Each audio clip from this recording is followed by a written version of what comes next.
So the different vehicles.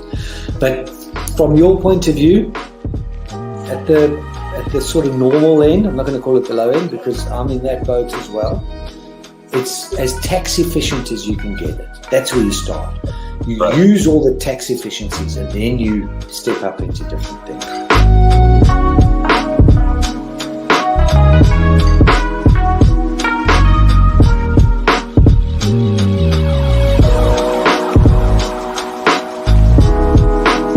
And it gives them something to look at, and it makes them laugh.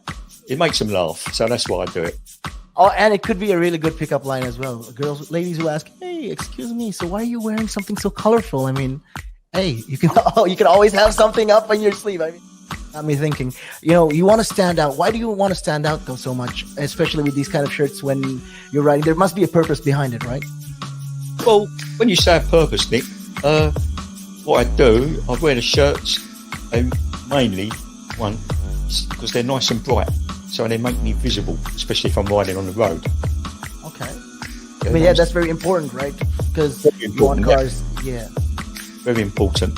And also, like, people see me in, like, calves, and perhaps I shouldn't be saying this on here, I suppose, but in the bar afterwards. All right. And it gives them something to look at, and it makes them laugh. It makes them laugh, so that's why I do it. Oh, and it could be a really good pickup line as well. Ladies who ask, "Hey, excuse me, so why are you wearing something so colorful?" I mean, hey, you can always have something up on your sleeve. I mean, you look like a guy who would do. You know me too well. You know me too well, Nick.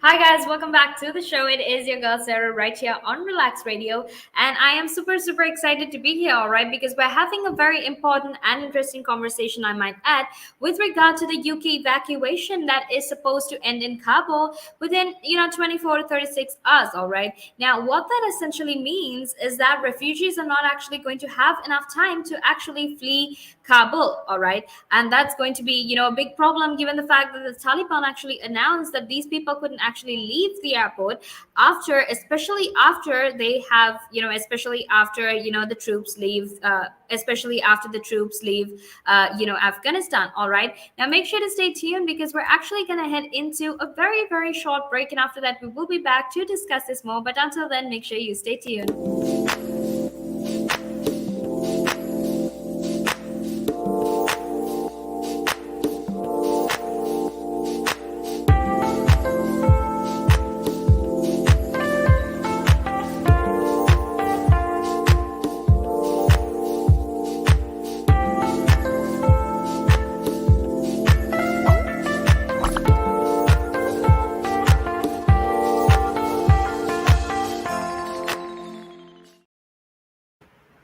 Welcome back to the show. Like I was saying, we're going to be talking about Afghanistan. We're going to be talking about everything that is related to Afghanistan as well. So make sure to stay tuned. But right now, let's actually head into a conversation. Now, if you want to share your thoughts and opinions with me, please feel free to actually go ahead. Share your thoughts, share your opinions, because all you need to do is just text me or call me on 078-52-473-473. All right. It's super easy. That's pretty much all you have to do. And I would absolutely love to hear everything that you have to say as well, because that will help not just you and me, but also everyone else who's listening in to have a very important and interesting conversation and make sure that they are updated and informed about everything that is happening in the world. All right. So make sure to do that. Make sure to share your thoughts. Make sure to share your opinions, because I would love to hear. Okay. And now let's actually head into our conversation, because we know that Britain is actually going to end their evacuation in another 24 to 36 hours. All right. Now, Britain's evacuation from Kabul is actually expected to end within 24 to 36 hours. And that is potentially abandoning thousands of Afghans. And different sources have actually said that as this increasingly bullish Taliban move to prevent them traveling, to the airport to flee. All right, so this is with the whole this is with the development that the Taliban is actually trying to prevent people from fleeing to the airport, and fleeing to other countries as well. Okay, so obviously, to make sure that they actually have some people to control, they don't want any more people to actually leave, leave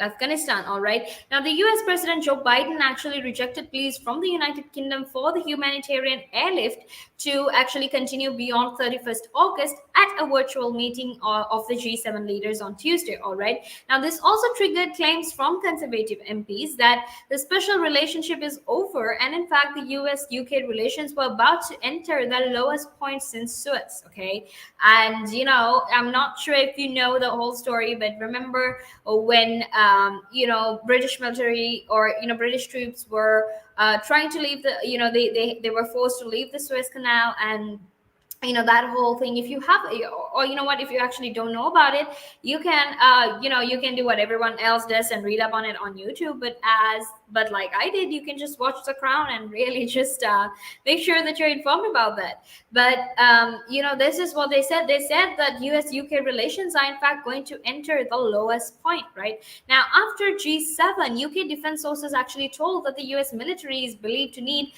2 to 3 days to close down its operations at Kabul airport, and British troops actually want to be at least 24 hours ahead of that. All right, and this is to essentially leave a small window for all these RAF flights that are evacuating those at risk from Taliban's takeover.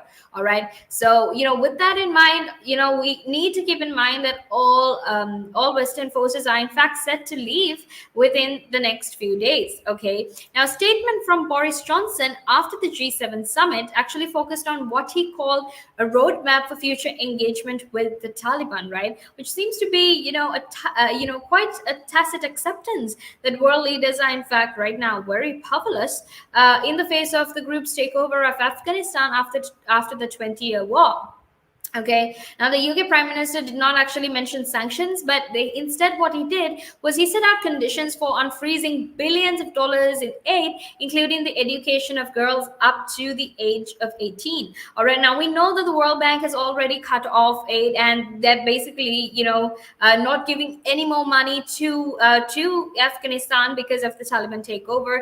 And he basically said, so basically what Boris Johnson said was, if those huge funds are going to be unfrozen eventually for used by the government and people of Afghanistan, then what we're saying is Afghanistan can't lurch back into being a breeding ground of terror, right? It can't become a narco state, and girls will be educated up to the age of 18 and so on. All right, now that is what he had to say. All right, make sure to stay tuned because we're going to head into a small break, and after that we will be back to discuss more of this.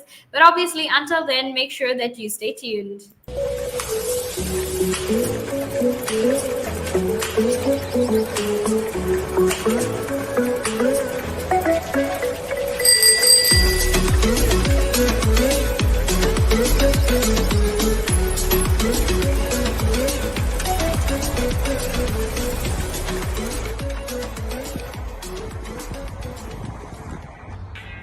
Cycling in London is not child's play. How to be a better cyclist. Listen to my show, only on Relaks Radio. I'm Kevin. Join me every Thursday, 5 p.m. Look forward to seeing you.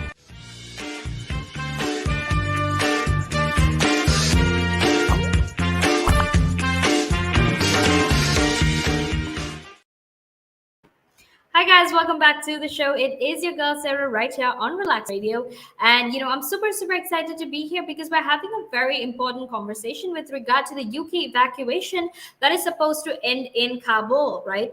So it's supposed to end in 24 to 36 hours, and that's why we're obviously talking about all of these things, because we need to make sure that people are evacuated as soon as possible and that people are safe from the Taliban, because obviously what the Taliban has currently said or presently said is that after the troops leave the airport, people aren't going to be allowed to flee anymore, right? Which is essentially telling people, look, what, you're not going to get out of here.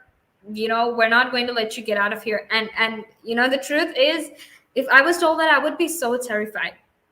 All right. So we need to make sure that we try and protect these people as much as we can. And that's why we're talking about this, because we need to make sure that, people understand, or, governments themselves understand. Countries like the United Kingdom and the United States, we played an active role in the conflict in Afghanistan. So, we definitely have a duty to that country, to all the people who helped us, to actually make sure that we can get as many of them out of this of Afghanistan as soon as possible, because it's not something that is unknown. It's not something that is like completely new. We know that these people are at risk, especially people who've helped the United States, the United Kingdom, and these people are really at a huge risk from the Taliban. All right. Now, if you want to share your thoughts with us, make sure to text me or call me on 078-52473473. Share your thoughts, share your opinions. Let me know what you're thinking, and let me know what your thoughts are.